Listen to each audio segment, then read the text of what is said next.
Vintage en est le favori, il part côté corde. Voilà, il s'élance pour 2875 mètres avec Turfatou qui a pris un excellent départ, tout comme le numéro 7, un cher ami. On reconnaît Vivien qui est très tôt dans le groupe de tête, tout à l'extérieur en sprint avec le 9, Vaneur de Vry.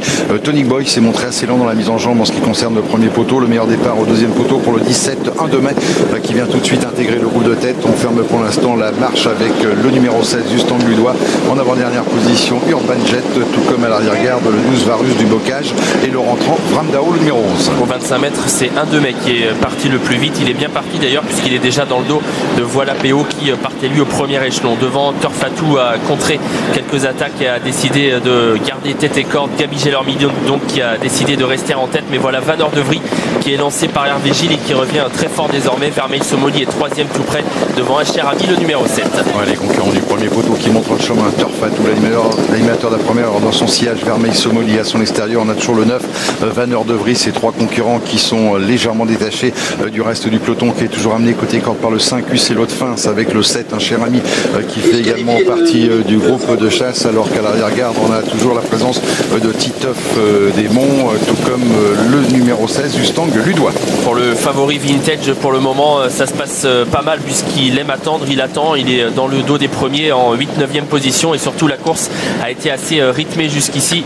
Du coup eh bien, on peut penser que les attentistes à un moment ou à un autre vont pouvoir revenir. Passage des tribunes, on reprend toutefois devant car il y a eu un combat à un moment entre Turfatou et Vaneur de Vry. Gabi Gelormini essaye de faire souffler son cheval, mais voilà en dehors des rapprochés, celui d'un cher ami et d'Urban Jet notamment. Voilà un cher ami numéro 7 qui progresse à flanc de peloton avec Urban Jet dans son sillage. On va passer devant les tribunes, il reste un tour à couvrir.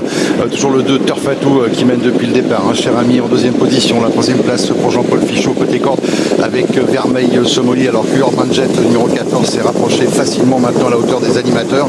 À l'arrière-garde du peloton, on ferme toujours la marche avec Titeuf des Monts, parmi les plus mal placés Tennessee Go, tout comme Vic du Pomereux. L'avant-dernier tournant et on voit que Pierre Lévesque a décidé de prendre le dos du Stang Ludois avec Vintage qui va commencer à se rapprocher le favori alors qu'on se dirige vers le dernier passage en face. La course a été assez rythmée jusqu'ici et Turfatou pour le moment tient bon, il résiste à Urban Jet. Le Stang Ludois qui quitte les derniers rangs à son tour et qui ramène dans son sillage l'As Vintage, le favori. Urban Jet, Turfatou dans cet ordre pour aborder d'ici quelques instants le dernier kilomètre avec toujours côté corde Vermeil Somoli, la quatrième place pour le numéro 7, un cher ami. On reconnaît ensuite en embuscade côté corde le numéro 5, Ucelo de Fins, alors que Justang Ludois continue de progresser tout à l'extérieur. Vaneur de Vry a cédé et n'est plus désormais compétitif dans cette course alors qu'on se dirige vers le dernier tournant. Gros match entre Turfatou et Urban Jet qui est à son extérieur. Vermeil Somoli est tout près avec un cher ami. Pierre Lévesque patiente encore. Il est dans le dos du Stang Ludois qui est très sollicité. Du coup Vintage va devoir se décaler. Voilà, Turfatou en tête depuis le départ avec à son extérieur Urban Jet, la troisième place occupée côté corde par Vermeil Somoli, alors que l'on tente de se rapprocher très fort maintenant avec l'As Vintage qui refait du terrain, mais c'est toujours Turfatou qui s'explique pour la victoire pour l'instant avec le 14 Urban Jet. Urban Jet, Turfatou dans cet ordre, alors que Vintage refait beaucoup de terrain. Voilà de PO qui revient également tout à l'extérieur. Il reste 150 mètres à couvrir avec toujours Urban Jet qui a l'avantage mais qui va être attaqué de toutes parts et notamment par un de mai qui revient de très très loin bien finir. Un de mai avec Franck Nivard qui va causer la décision aux abords du poteau. C'est le 17 qui l'emporte. La deuxième place pour le 3 Vermeil Somoli. L'As sera troisième. Vintage le favori. La quatrième place pour le numéro 7. Un cher ami. Il y aura photographie pour la cinquième place.